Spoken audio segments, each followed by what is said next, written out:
Hello everyone and welcome to cricket पर। Finally Ben Stokes का 100 आ चुका है नीदरलैंड्स के अगेंस्ट। जिस तरीके से उसने पीछे घुस घुस के छक्के मारे हैं, आज कहीं ना कहीं बेन स्टोक्स की जो पूरी बैटिंग है वो देखने के लिए मिली है।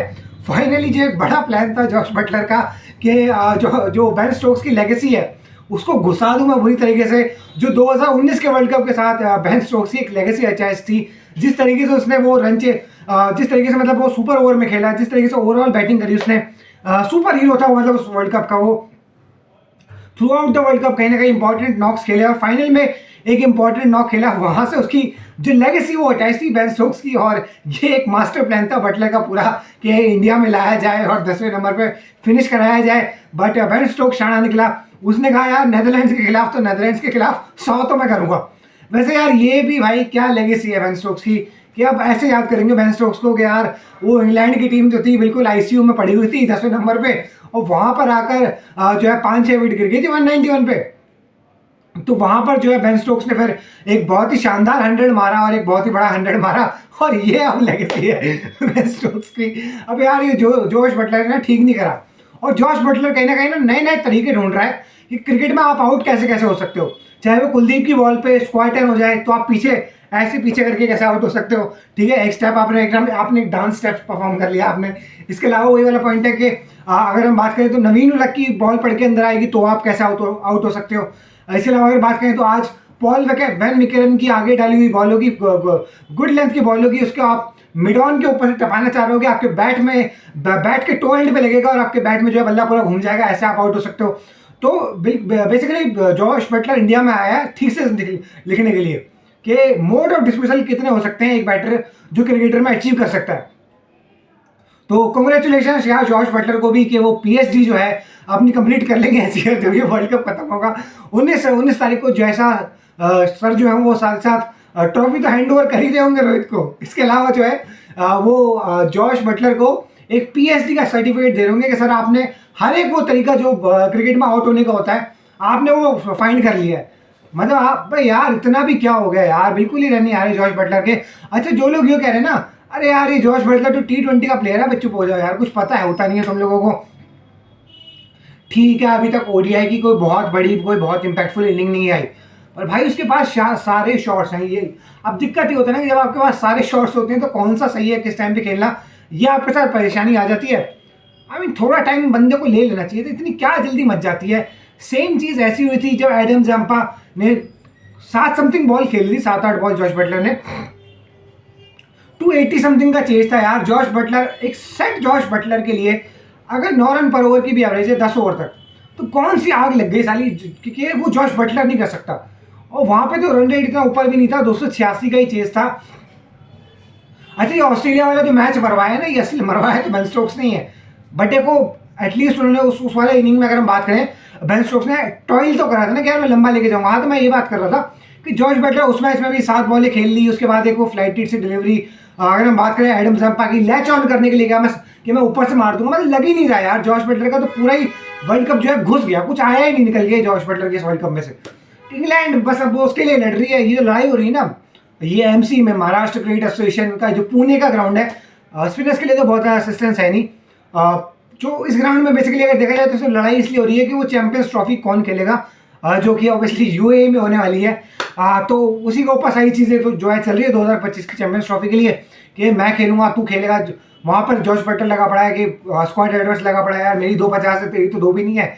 जॉश बटलर की मान जा, जॉश बटलर कह रहा है यार मैं एक बंदे को पकड़ के लाया हूँ, मैंने इसके बड़े पैर दबाए थे और इसके पीछे एक मेरा मास्टर प्लान था कि इसकी पूरी जो लेगेसी है वो कचरे के डब्बे में फेंक दूंगा मैं।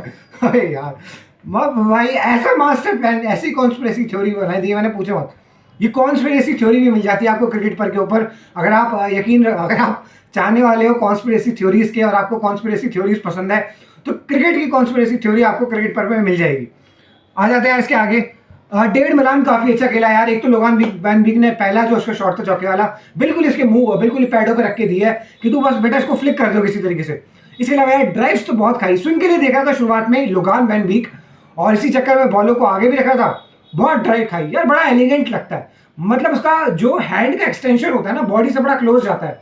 मैं समझ रहा हूँ काफी सारे प्लेयर होते हैं, क्विंटन डिकॉक होता है, उसका पूरा जो है हाथ यूं यूं करके ऐसे करके वो ड्राइव मारता है। ये जो है ऐसे ऐसे खड़ा रहता है और ऐसे इसके इतना सा हाथ इसका आगे जाता है, मतलब बहुत थोड़ी सी इसकी जो है एक्सटेंशन होती है, मतलब जैसे इतना सा हाथ इसका जाता है। बाकी बहुत सारे लेफ्ट हैंडर खेल रहे हैं जिनका पूरा पूरा आप एक्सटेंशन देखोगे कि अच्छा खासा जो है उनका एक्सटेंशन देखने के लिए मिलता है हैंड्स का। इसके हैंड्स का इतना एक्सटेंशन होता नहीं है। जिस तरीके से इसने 4-5 ड्राइव मार दी, एक स्क्वायर ड्राइव, कवर ड्राइव, बहुत एलिगेंट मारता है। मतलब लोगान वैन भी स्विंग मिल नहीं रही तो भाई थोड़ी लेंथ खींच ले, गुड लेंथ पे डाल ले। तू लगा पड़ा है उसके ड्राइवेबल लेंथ पे देने के लिए, कुछ था इस पिच के ऊपर, कुछ था इस पिच के ऊपर। अच्छा वो साउथ अफ्रीका की बैटिंग लाइनअप ने खेली, ये थी 400 450 वाली पिच भाई, कुछ था ही नहीं इस पिच के ऊपर। एक आध बॉल वो रुक रुका के आ गई बस, और कुछ भी नहीं था। अच्छा इसके अलावा यार लोगान वैन बीक ने तारीफ करनी चाहिए डेविड मिलर का, जिस तरीके से रन आउट करवाया है। उसका जो था वो बॉडी बैलेंस जो था बिल्कुल गिर गया है, और इस तरीके से मतलब राइट की तरफ उसका जो मोमेंटम था बॉडी का वो शिफ्ट हो गया था। लेकिन गिर तो है वो भी, थ्रो जो उसने फेंकी है स्कॉट एडवर्ड्स की तरफ बड़ी सही थी, और स्कॉट एडवर्ड्स एक बढ़िया विकेट कीपर है यार, मतलब आपको ये तो मानना पड़ेगा। कप्तान भी अच्छा है, बट ये है कि बाद में जिस तरीके से वो बेस्ट लीडिंग ने सामने छक्का खाया है, मतलब यार तुम लोग यॉर्कर डालने की क्या प्रैक्टिस ही नहीं करते क्या? बिल्कुल ही फुल लेंथ पे डाल के दे दी, उसके हिटिंग जोन में उसने मार दिया। आर्यन दत्त को देख लो, एक बॉल तो उसने बिल्कुल ही मुंह पे दे दी, वहां पे छक्का खा लिया, वो नो बॉल हो गई। उसके बाद फिर छक्का खा लिया मिड ऑन, अगर हम बात करें तो लॉन्ग ऑन के ऊपर से, वहां पर उसकी फिर से स्ट्राइकिंग जोन के अंदर दे दी। इससे पहले एक और छक्का खा लिया था, वो भी लेग साइड के ऊपर, वो भी बॉल जो थी वो जो अच्छी खासी शॉट थी, उसको भी मारा जा सकता था। तो हालांकि यार ये बेन स्टोक्स ना बहुत, एक तो बहुत अंदर घुस जाता है ये, तो अपने आप ही एक तो इसका ऐसा ऐसे करके यार स्टांस है ना, पीछे बहुत ज़्यादा घुस के और फिर वहां से पावर अच्छी खासी जनरेट कर लेता है। ये खासियत है मतलब बेन स्टोक्स की। तो ठीक है यार, एटलीस्ट एक 100 आया। डेविड मिलान के भी यार 140 बड़ा अच्छा आया था, नागिन को नचा के रख दिया था। मेरे शाकिब परेशान हो गया था, शाकिब सोच रहा था, शाकिब तो भाई उस मैच में करता टाइम आउट। अगर शाकिब से पूछा जाए ना भाई कि कौन सी वो इनिंग थी इसमें आपको टाइम आउट करना है, कौन से एक बैटर को, एंजेलो मैथ्यूज छोड़ो, वो करता है डेविड मिलान को टाइम आउट। क्योंकि 140 रन की जो इनिंग आई थी ना, वो बड़ा कुत्ता बनाया था यार, चाहे मेहदी हसन मिराज हो, शरीफुल हो, कोई भी हो, कोई भी इसके सामने लगा दे। बड़े अच्छी ड्राइव्स मारी, पुल शॉट्स बड़े अच्छा मारता है। इसके अलावा एक जो पुल मारा था बेन स्टोक्स ने, वो भी बड़ा तगड़ा था, बड़ा सही मारता। वो बहुत ज़्यादा, वो वाली जो बॉल थी वो बहुत ज़्यादा शॉर्ट भी नहीं थी, मिड विकेट की तरफ जो पुल इसने मारा है वो बड़ा सही था। मतलब बल्ले पे जब बॉल चिपक रही हो ना बेन स्टोक्स के, तो मज़ा आता देखने में। वो 150 जब इसने बनाया था चेस करते हुए, जब हम बात करें एशेज वाले मैच में, मेरे को याद नहीं आ रहा, शायद वो मैच था, दूसरा मैच था शायद वहाँ। ठीक है इंग्लैंड की टीम वहाँ पे हार गई थी, लेकिन 150 समथिंग करा था बेन स्टोक्स ने, और मार के बुरा हाल कर दिया था भाई बेन स्टोक्स ने उसके अंदर। दे लेग साइड के ऊपर छक्के, दे लेग साइड का जरा सी शॉट हो जाए बॉल पीछे घुस के, दे लेग साइड के ऊपर छक्के। अच्छा जो रूट का जो वो स्कूप खेलने गया उसका जो डिस्मिसल था ना, उसके ऊपर मैं बात करना चाहूँगा। देखो 3 स्टंप्स होते हैं, ठीक है। अब मैं कुछ और दिखा देता हूँ तुम लोगों को। 3 स्टंप्स होते हैं, मान लो ये 3 स्टंप्स है, ठीक है, ऐसे 3 स्टंप्स गड़े हुए हैं। जो रूट जो था वो इन 3 स्टंप्स के बिल्कुल, मतलब ये ऑफ स्टंप के ऊपर, उसका अगर हम बात करें लोगान वैन बीक की जो बॉल थी पिच हुई, वो पड़ के ऑफ स्टंप से अंदर आई, ठीक है ना। अब इससे पहले जितने भी अटेम्प्ट करे ना जो रूट ने स्कूप, चाहे वो एशेज में करे हो, कहीं भी करे हो, अगर हम बात करें एक ट्रेंट बोल्ट को पहले ही मैच में मारा था जो कि अहमदाबाद में खेला गया था, वहाँ पे जो सचिन रविंद्र की एक बढ़िया इनिंग आई थी और बहुत कुछ टाई लगाई थी, तो वही वाला मेन बात पे आते हैं। तो वहाँ पर भी जब भी उसने वो स्कूप शॉट खेला है तो बॉल थोड़ी सी wide of the off stump होती है, मतलब या तो वो चौथे स्टंप पे पिच होगी, 5वें पे, 6ठे पे, वहाँ से जो है वो अच्छा खेलता है। बोलैंड को भी जो उसने एशेज के सीरीज में मारा था ना, मैं दोबारा से हाईलाइट्स देख के आया कि यार इतनी स्टंप पे पड़ी हुई बॉल को तो आई डोंट थिंक सो उसने स्कूप मारा होता है। क्योंकि वो जो स्कूप मारता है ना बेसिकली वो मारता है ऑफ साइड की तरफ, मतलब जो थर्ड मैन की तरफ होता है ना वो वाला स्कूप मारता है। कभी भी आपने नहीं देखा होगा बेन स्टोक्स को कि विकेट के स्क्वायर ऑफ द विकेट इस तरफ, मतलब पीछे स्क्वायर लेग की तरफ उसने स्कूप मारा। तो वो वहां पर स्कूप मारने के लिए, अगर वो स्क्वायर लेग पे तो मारता नहीं है स्कूप कि बॉल जो उछल के स्क्वायर लेग की तरफ चले जाए, वो जाती है थर्ड मैन की तरफ इस तरफ। तो उस वाली बॉल को मारने के लिए क्या होता है कि थोड़ा तीन बॉल मतलब 3 स्टंप है, उससे थोड़ा चौथे स्टंप पे, 5वें स्टंप पे, 6ठे स्टंप पे अगर बॉल पिचो तो बैट्समैन के लिए कंफर्टेबल रहती है, और वो भी जब अगर बॉल अंदर आ रही हो तब भी कोई दिक्कत नहीं होती। लेकिन पिच एटलीस्ट चौथे स्टंप पे हो, लेकिन वो बिल्कुल ही ऑफ स्टंप पे पिच हुई थी, अंदर पड़ के आई, और जो है मतलब टांगों के बीच में उसका जो उसमें टांगों के बीच में वो आईफिल टावर बना रखा था, उसका बैलेंस भी बिगड़ गया और वहां से आउट हो गया। अब देखो इतना टेक्निकल एनालिसिस कर दिया मैंने, ना मैं कोई एजेंडा करता हूँ ना कुछ करता हूँ, बट ये है कि व्यूज नहीं आते, बस ये बात है। अब इतना टेक्निकल एनालिसिस और भी बहुत सारे बैठते हैं, मुंह खोलते हैं और बकते रहते हैं, कोई करता है इतना टेक्निकल एनालिसिस? किसी ने देख के बताया होगा इतनी डीप बात बताई होगी किसी ने? बहुत सारे बैठे होंगे सुपर चैट्स लेने के लिए, हाँ जी ये सुपर चैट में ये लिख दिया, सुपर चैट में वो लिख दिया। क्रिकेट की बात नहीं करते, डीप एनालिसिस कोई नहीं करके देता कि यार डीप बात क्या हो रही है, बस सुपर चैटें पढ़वा लो एक के बाद एक के बाद।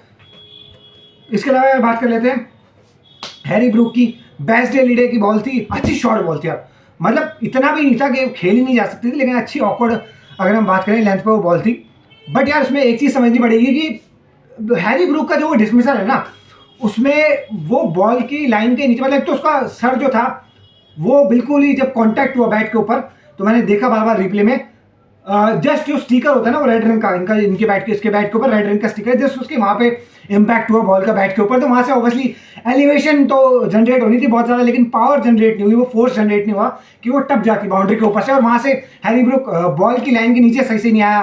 बहुत ज़्यादा अच्छे तरीके से उन्होंने वॉच नहीं करा बॉल को, अगर आप देखो एक ब्लाइंड स्पॉट क्रिएट हो गया था ऑब्वियसली, तो क्योंकि ढंग से वॉच नहीं करा, बॉल की लाइन के नीचे नहीं आया, बल्ले के ऊपर बॉल लगी और वहाँ से वो विकेट गिर गई।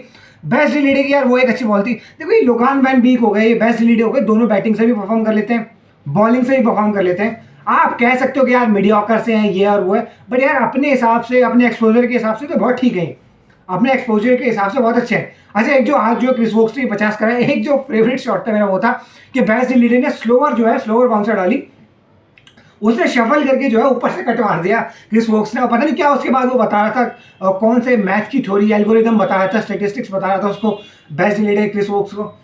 मतलब यार क्रिस वोक्स को भी तुम जल्दी नहीं निपटा पाए। अच्छा आज फाइनली जब कहीं का कोई मतलब नहीं था इस मैच के अंदर, वहां पर जो इंग्लैंड की बैटिंग डेप्थ है ये क्रिस वोक्स के रूप में वो काम आई है। मतलब इतने मैचेस में काफ़ी बहुत मीम चल रहे थे कि यार इंग्लैंड ने कमाल कर दिया, 11 प्लेयर्स के अंदर 8 बैटर घुसा, 11 बैटर घुसा दिए और 8 बॉलें घुसा दिए। अब एंड में पता चला कि इंग्लैंड की टीम खुद ही घुस गई तो मतलब ये सारी बातें होती हैं, मतलब मैं मज़ा नहीं आया ना पूरे टूर्नामेंट में। नासुर हुसैन कमेंट्री में परेशान हो रहा है, खुश हो रहा है, अब खुशियाँ, छोटी छोटी खुशियाँ जो है नासुर हुसैन सर बटोर रहे हैं अब कमेंट्री में, क्योंकि ये जो बड़ी खुशी थी जिसके लिए माइकल वॉन बहुत ज़्यादा लगा पड़ा था ट्विटर पे, ये कर देंगे वो कर देंगे वो कर देंगे, कुछ भी नहीं हुआ, कुछ नहीं हुआ। मतलब फुस्सी पटाखा होता है ना कि वो बड़ा वो लग रहा था, वो ये हो जाएगा वो हो जाएगा, कुछ नहीं हुआ। अच्छा आज की बात कर लेते हैं इनका बैटिंग लाइनअप के ऊपर नीदरलैंड्स के। देखो मैं समझता हूँ आज भी वेस्ले बरैसी को जो है, हाँ वेस्ले बरैसी को मैं आज भी बैक करूंगा यार, इसका गेम अच्छा है, कट का पुल का ड्राइव्स का इसका गेम अच्छा है, फास्ट बॉलर के अगेंस्ट मैं इसको बैक करूंगा कि आज ये रन चेज में कहीं ना कहीं एक डोमिनेंट फैक्टर का रोल प्ले कर सकता है। देखो 250 260 होता तो मैं बैक करता नीदरलैंड्स को, लेकिन बैटिंग में ना ज़्यादातर आप देखोगे छोटी टीमों के साथ कि बॉलिंग में पकड़ लेती हो, लेकिन बैटिंग में जब चेस करने की बारी आती है ना तो नहीं हो पाता। इतनी भी मरेगी टीम नहीं है भाई इंग्लैंड की कि 300 जो है 40 का टारगेट देके वो चेज ना डिफेंड ना कर पाए। हाँ ठीक है 200-250 तक आप एक्सपेक्ट कर सकते हो, नीदरलैंड से मैं 250 तक एक्सपेक्ट करूंगा। स्कॉट एडवर्ड्स की स्पिच के ऊपर इनिंग आ सकती है, ठीक है। इसके अलावा मैं वेस्ले बरैसी को बैक करूंगा। इसके अलावा यार देखो बैक करना तो नहीं चाहिए, मैक्सवेल डाउड को मैं बैक कर लेता हूँ आज, कि आज मैक्सवेल डाउड जो है वो रन करेगा, बहुत इसको इनिंग आती है वर्ल्ड कप में, बहुत खेल चुका है ये, पर इसके रन नहीं आते कहीं पे भी। हाँ अभी एक 40 आया था इसका अगेंस्ट, आई थिंक श्रीलंका के अगेंस्ट इसका 40 आया था, बट यार ओवरऑल अगर आप शायद इंग्लैंड के अगेंस्ट, ऑस्ट्रेलिया के अगेंस्ट आया था, मेरे को याद नहीं है, नहीं शायद उसके श्रीलंका के अगेंस्ट ही आया था इसका 40। तो ओवरऑल यार कहने वाली बात ये है कि मेरे को याद नहीं किस टीम के अगेंस्ट इसका 40 आया था मैक्सवेल डाउड का, लेकिन मैक्सवेल डाउड ने यार मेरे को ऐसा लगता है कि पर्ची है, मतलब नीदरलैंड की टीम में जहाँ पर उनके देश में गिनो चुने लोग हैं उसमें से भी एक पर्ची है नीदरलैंड, ये मैक्सवेल डाउड भाई। एक तो यार इसको ड्राइवेबल लेंथ की बॉल दे दो, ये भाई साहब का बिल्कुल भी फॉरवर्ड मूवमेंट नहीं होता, हल्की सी बॉल निप बैक कर रही हो, बहुत हल्की सी, वो ऐसी एज लग के अंदर आती है बॉल, पूछो है अटैकिंग बैट्समैन, ये मोमेंटम को शिफ्ट कर सकता है मैक्सवेल डाउड, कट बड़ा अच्छा है, पुल इसके पास बड़ा अच्छा है, ड्राइव्स बड़ी अच्छी मार लेता है, लेकिन वही वाला पॉइंट है कि foot movement, hand eye coordination थोड़ा सा जिस हिसाब से इसके फुट नहीं मूव करते ना उस लेवल का कॉम्पनसेट करने के लिए इसके पास हैंड आई कोऑर्डिनेशन नहीं है मैक्सवेल डाउड के पास। तो मैं समझता हूँ कि जो बैटर कंट्रीब्यूट कर सकते हैं यहाँ पे वो ऑब्वियसली एक तो इनका कप्तान स्कॉट एडवर्ड्स चलेगा, मुझे ऐसा लगता है। वेस्ले बरैसी और मैक्सवेल डाउड को मैं बैक कर रहा हूँ। इसके अलावा यार कॉलिन एक्करमैन को मैं क्यों बैक कर रहा हूँ, कॉलिन एक्करमैन इस पिच के ऊपर गिर के देगा, क्योंकि यार ये वाला ट्रू बाउंस पिच है, मतलब आप बाउंस को जज करके यहाँ पे मार सकते हो, थ्रू द लाइन मार सकते हो, ट्रू बाउंस वाली पिच है। और जैसे जैसे हमने देखा है कि शुरुआत में हालांकि यहाँ जो मैच हुआ था न्यूजीलैंड का और साउथ अफ्रीका का वो यहीं पे हुआ था, तो काफ़ी ज़्यादा स्विंग और स्विंग मिली थी साउथ अफ्रीका के बॉलर्स को। खैर वो साउथ अफ्रीका के बॉलर्स की क्वालिटी भी बड़ी अच्छी है, आपको ये ध्यान रखना पड़ेगा। जहाँ पर उनको थोड़ी सी भी कंडीशन मिलेगी वो पीछे हमारे खिलाफ जो मैच खेला ना उन्होंने, उसमें जो जेराल्ड कोएट्जी को उन्होंने बिठा दिया, वो वहाँ से उनकी नैया डूब गई। तो कोलिन एक्करमैन है, वेस्ले बरेसी है, इसके अलावा मैक्स क्राउड है और मैं समझता हूँ स्कॉट एडवर्ड्स। 250 से 260 रन जो है नीदरलैंड्स करेगी। और ऑब्वियसली डेविड वेली, उसका लास्ट वर्ल्ड कप है, वो जान मारेगा, वो विकेट ले सकता है।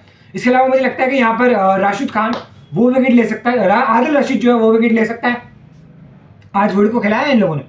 वुड ऑब्वियसली एक डेंजरस कस्टमर रहता है और ऐसे बैट्समैन के खिलाफ जो यूजुअली इतना फास्ट पेस नहीं खेलते, उनके खिलाफ तो ऑब्वियसली डेंजरस ही रहता है वुड।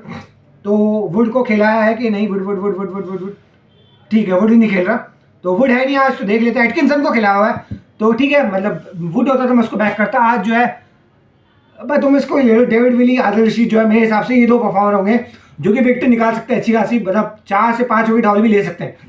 तो यही तक है इस वीडियो में। अगर आपको वीडियो पसंद आई तो वीडियो को लाइक कर दीजिएगा, चैनल को सब्सक्राइब कर दीजिएगा एंड वीडियो को शेयर कर दीजिएगा। मिलते हैं आपके साथ at the end of the world cup. क्या करा यार जॉर्ज बटलर तूने बेन स्टोक्स के साथ।